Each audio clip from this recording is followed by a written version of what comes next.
Hello Year 7, it's Miss Tregelles here. Welcome to your first session of the Manchester Academy's virtual reading programme.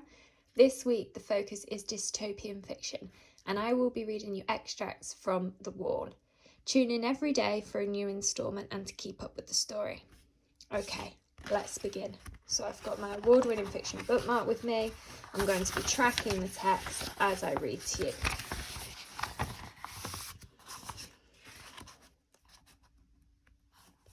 It's cold on the wall. That's the first thing everybody tells you, and the first thing you notice when you're sent there. And it's the thing you think about all the time you're on it. And it's the thing you remember when you're not there anymore. It's cold on the wall. You look for metaphors. It's cold as slate, as diamond as the moon, cold as charity. That's a good one. But you soon realise that the thing about the cold is that it isn't a metaphor. It isn't like anything else. It's nothing but a physical fact. This kind of cold anyway. Cold is cold is cold. So that's the first thing that hits you. It isn't like other cold. This is a cold that is all about the place, like a permanent physical attribute of the location. The cold is one of its fundamental properties. It's intrinsic. So it hits you as a package the first time you go to the wall, on the first day of your tour. You know that you are there for 2 years. You know that it's basically the same everywhere as far as the geography goes, but that everything depends on what the people you will be serving with are like. You know that there's nothing you can do about that. It is frightening, but also in its way a little bit freeing. No choice. Everything about the wall means you have no choice.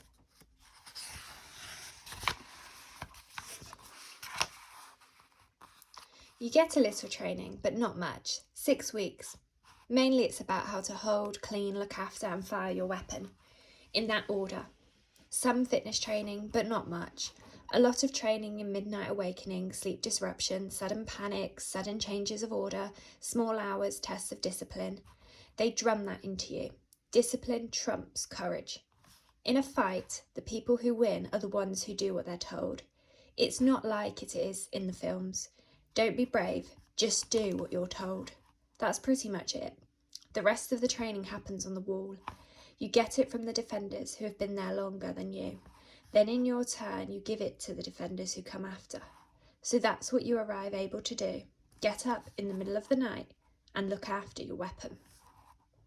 You usually arrive after dark. I don't know why, but that's just how they do it. Already you had a long day to get there, walk, bus, train, second train, lorry. The lorry drops you off. You and your rucksack are left standing there in the cold and the blackness. There is the wall in front of you, a long, low, concrete monster. It stretches into the distance. Although the wall is completely vertical, when you stand underneath it, it feels as if it overhangs, as if it could topple over onto you. You feel leant on. The air is full of moisture, even when it isn't actually wet, which it often is, either with rain or with sea spray splashing over the top. It isn't usually windy immediately behind the wall, but it sometimes is. In the dark and the damp, the wall looks black. The only path or sign or hint for what you should do or where you should go is a flight of concrete steps. They always drop you near the steps. There's a small light at the top. In the Guardhouse. You don't yet know that's what you're looking at. Instead, what you mainly think is that the wall is taller than you expected. Of course, you've seen it before, in real life and in pictures, maybe even in your dreams. That's one of the things you learn on the wall, that lots of people dream about it, long before they're sent there.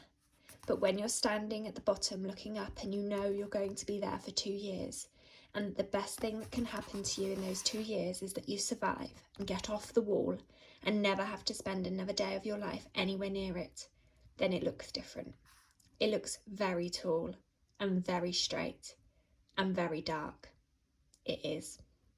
The exposed concrete stairs look steep and slippery. They are.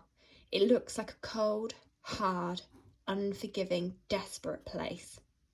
It is. You feel trapped. You are. You are longing for this to be over, longing to be somewhere else. You would give anything not to be here. Maybe, even if you're not religious, you say a prayer, out loud or under your breath. It doesn't matter because it doesn't change anything, because your prayer says, please, please, please let me get off the wall. And yet, there you are, on the wall. You start up the steps. You've begun your life on the wall. I was shaking as I went up the stairs.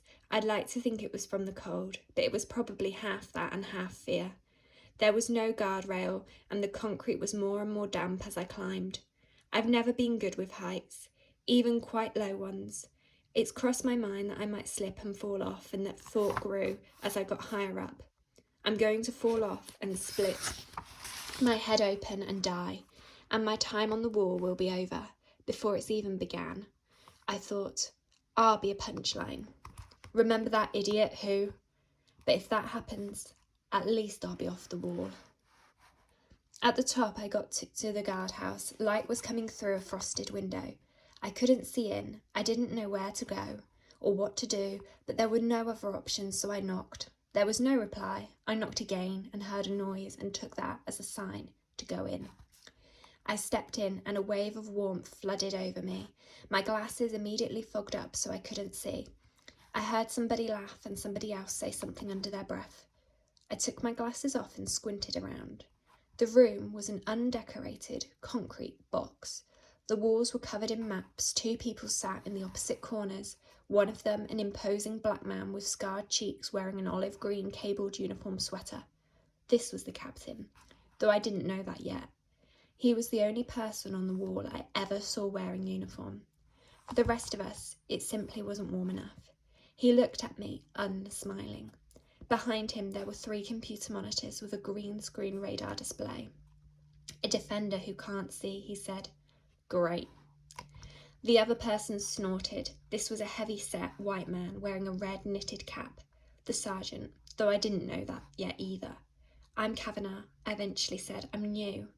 It seems idiotic now, and it seems idiotic then, but I had no idea what else to say. The 2 of them didn't even laugh. They just looked at me, the man in uniform, and walked over to me and looked me up and down. He was tall, at least half a head taller than me. I'm the captain, he said. This is the sergeant. Do everything we tell you without questioning why. It takes about 4 months before you even know what you're doing. I have complete power to extend your stay here without appeal. I don't have to give a reason. The only way you get off the wall is that 2 years go past and I decide to let you go. If they didn't make that clear in training, I'm making it now. Is it clear?